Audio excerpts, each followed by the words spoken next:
Hola, bienvenidos a una nueva sesión de clase.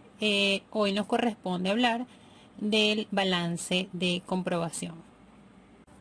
El balance de comprobación se define como una relación o reporte contable formada por todas las cuentas que integran el libro mayor a una fecha determinada y que tiene como finalidad principal, primero, comprobar la igualdad matemática de los saldos de las cuentas deudoras y las cuentas acreedoras y servir de base para la elaboración de los estados financieros.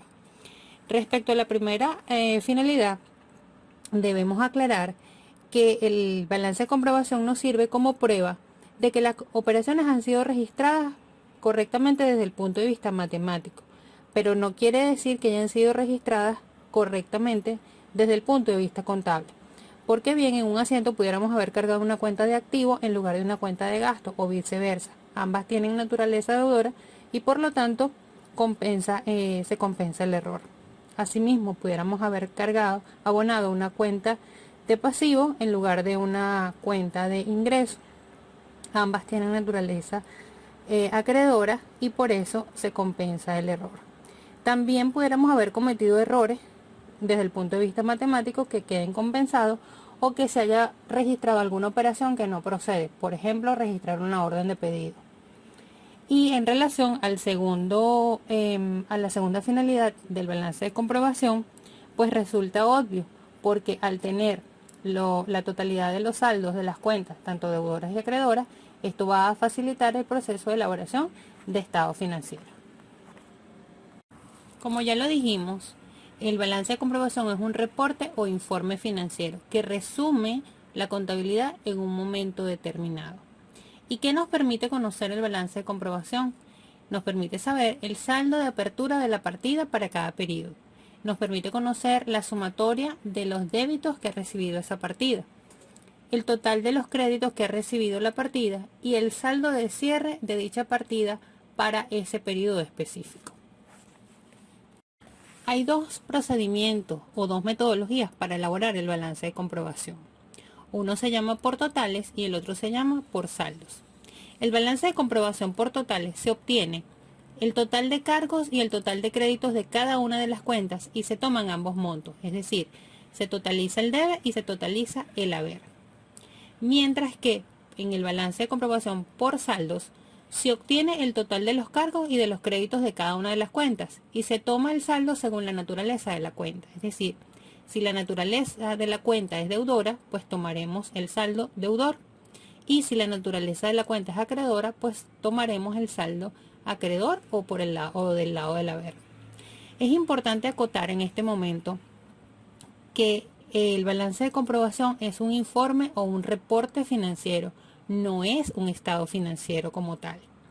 Y el otro aspecto importante a acotar es que este reporte es extra libros contables, es decir, se hace fuera de los libros contables, no se registra en los libros contables obligatorios y se realiza en cualquier momento que así lo estime conveniente el contador o la gerencia de acuerdo a sus necesidades de información. La recomendación es al menos una vez al mes hacer un balance de comprobación para verificar y validar las operaciones que han sido registradas. En la lámina que vemos a continuación tenemos un ejemplo de un balance de comprobación bajo la metodología de totales. Fíjense aquí podemos identificar dos aspectos o dos elementos informativos importantes en la estructura de este informe financiero, el encabezado y el cuerpo. En el encabezado debemos colocar el nombre de la empresa o del dueño en el caso de ser una firma personal. Identificar lo que presentamos a continuación, que es el balance de comprobación por totales o bajo la metodología de totales.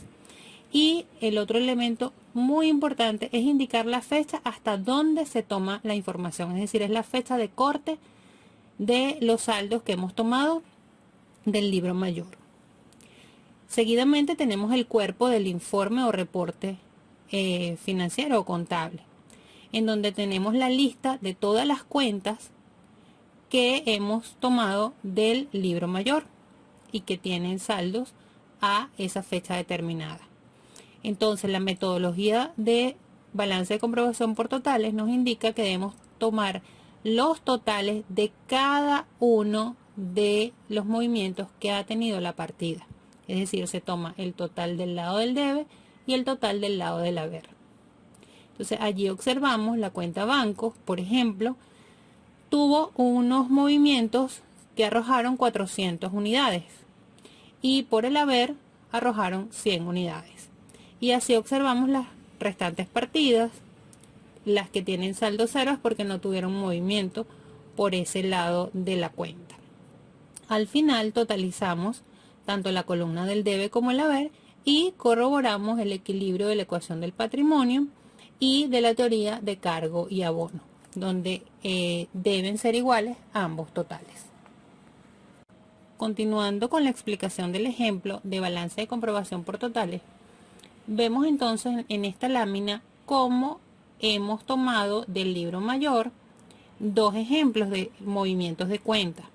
Tenemos la cuenta bancos, donde ella tuvo movimientos en el mayor que totalizan por el lado del debe 400 y totalizan por el lado del haber 100. Estos montos son trasladados a la estructura del balance de comprobación por totales.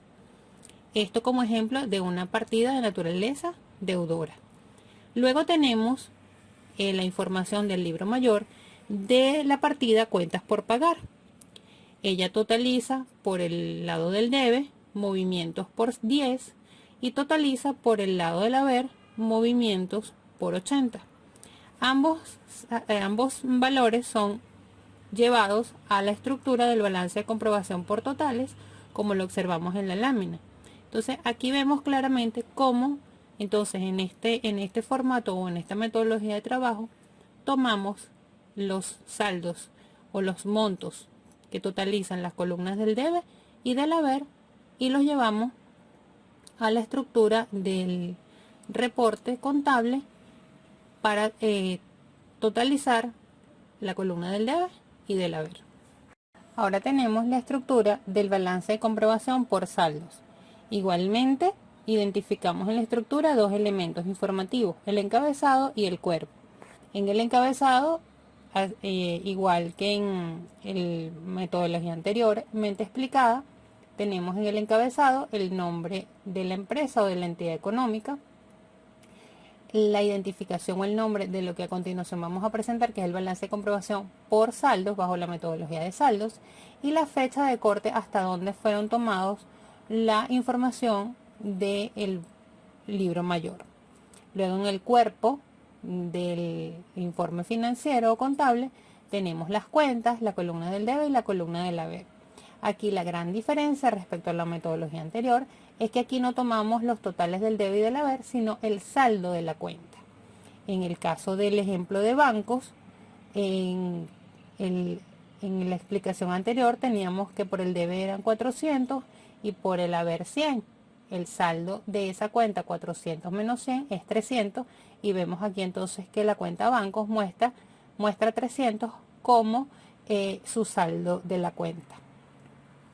Acá vemos en esta lámina pues el balance de comprobación por saldos, donde observamos que del libro mayor tenemos la partida bancos y la partida cuentas por pagar.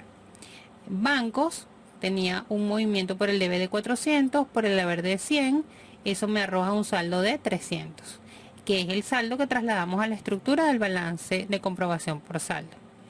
Asimismo, la partida cuentas por pagar tiene movimientos por el haber de 80 y por el debe 10.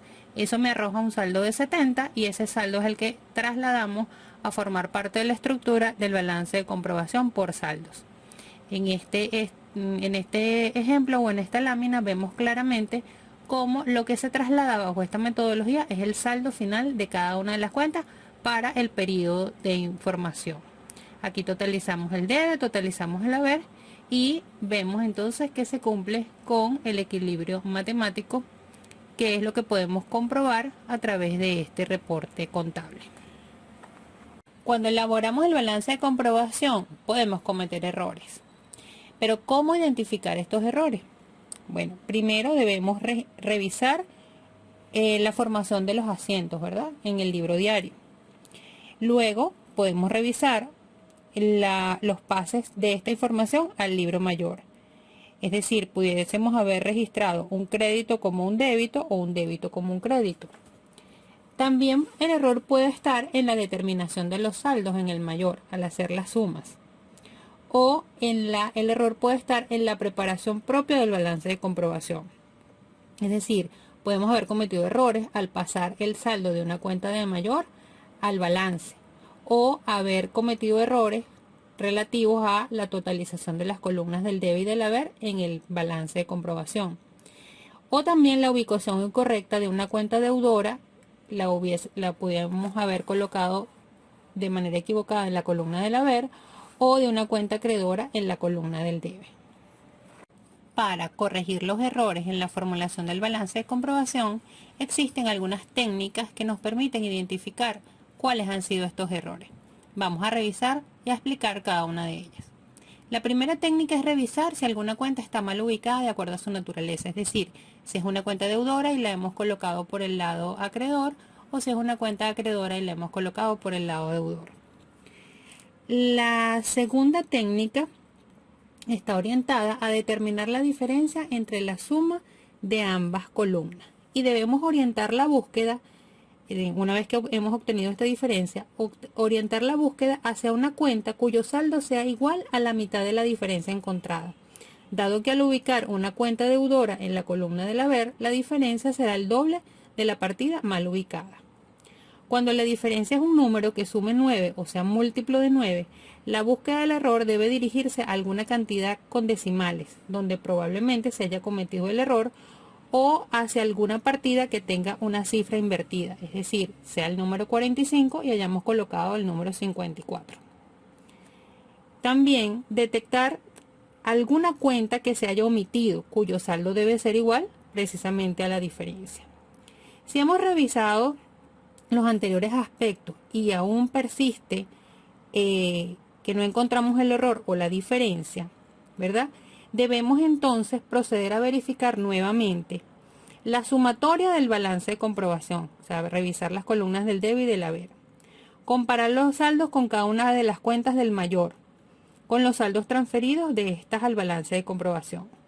Comprobar si se ha determinado correctamente el saldo de las cuentas del libro mayor.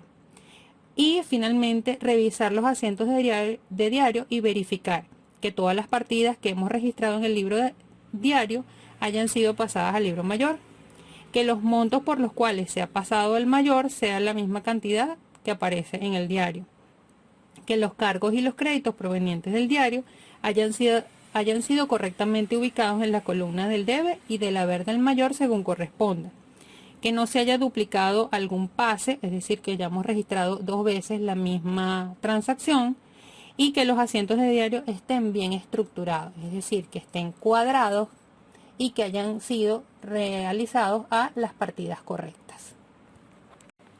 Para finalizar el tema, debemos concluir entonces que el balance de comprobación es un informe o reporte contable que sirve como medio de prueba para verificar la igualdad matemática de las operaciones que hemos registrado, tanto en el libro diario como en el libro mayor, en donde se cumple la teoría del cargo y el abono y la teoría de la ecuación del patrimonio, siendo así los cargos iguales al total de los abonos. De esta manera verificamos el cumplimiento del equilibrio y hemos entonces ratificado las teorías estudiadas hasta este momento. Es importante también acotar que el balance de comprobación es un reporte contable que se hace fuera de los libros contables obligatorios, que se hace en cualquier momento que así la gerencia lo estime conveniente para sus procesos y sus necesidades de información. Hasta aquí el tema de balance de comprobación, esperando que la información recibida les sea de utilidad para su proceso de formación académica. Y los invito entonces a repasar los temas anteriores para vincular toda la información que hemos recibido hasta ahora y poder lograr un aprendizaje significativo.